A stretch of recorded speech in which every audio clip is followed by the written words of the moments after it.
The project is scheduled to be under construction for about 24 months, and although delayed, is still on track with a late 2017 completion date.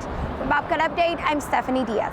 Texas State's alma mater was written in the early 1900s. It's usually introduced to students during new student orientation, and it's been a tradition to sing it at the end of an athletic event and at graduation.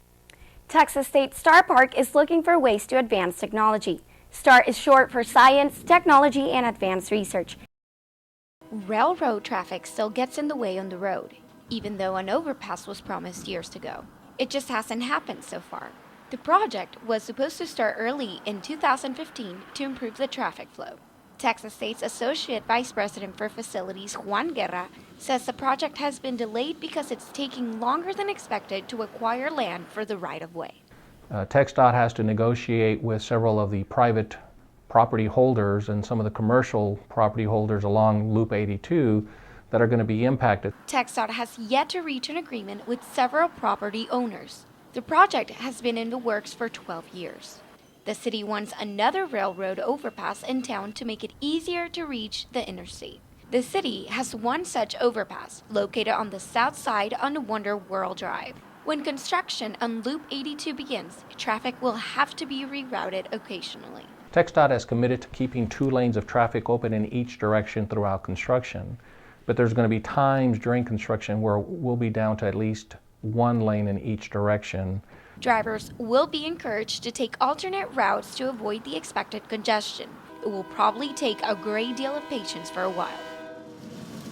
The project is scheduled to be under construction for about 24 months, and although delayed, is still on track with a late 2017 completion date. For Bobcat Update, I'm Stephanie Diaz.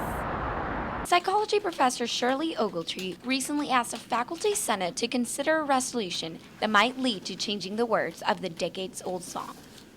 Perhaps it's outdated these days. Ogletree says making the changes would be in keeping with this year's Common Experience theme. It's talking about the 50th anniversary of desegregation at Texas State. So that was an important part of freeing the oppressed. For example, Ogletree and other faculty members would like the phrase cheering the oppressed changed to freeing the oppressed to show the university's resolve to fight oppression in all its forms.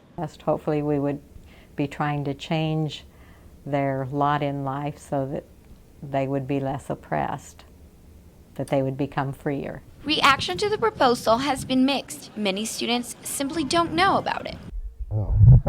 Don't. I do not know the school alma mater. No. I have no idea. I do not. I do not. No, I don't. But freshman cheerleader Samantha Martinez knows the school song. Oh, alma mater, set upon the green hills, with turrets pointing upward to the sky. We yield to thee our love and our devotion. Students, alumni, and faculty will have a chance to offer their options about the proposed change, as will the descendants of Jesse Sayers, who wrote the song. Texas State's alma mater was written in the early 1900s. It's usually introduced to students during new student orientation, and it's been a tradition to sing it at the end of an athletic event and at graduation. For Bobcat Update, I'm Stephanie Diaz. The San Francisco Giants are the 2014 World Series champions after defeating the Kansas City Royals 3-2 in last night's Game 7. The final out came with a pop-up to third base after Alex Gordon managed to triple after an error in center field.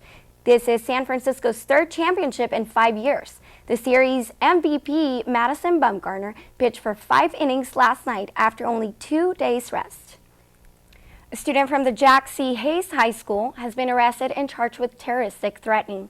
The student has been identified as 17-year-old James Wayne Archer. Archer has been charged with a 3rd-degree felony.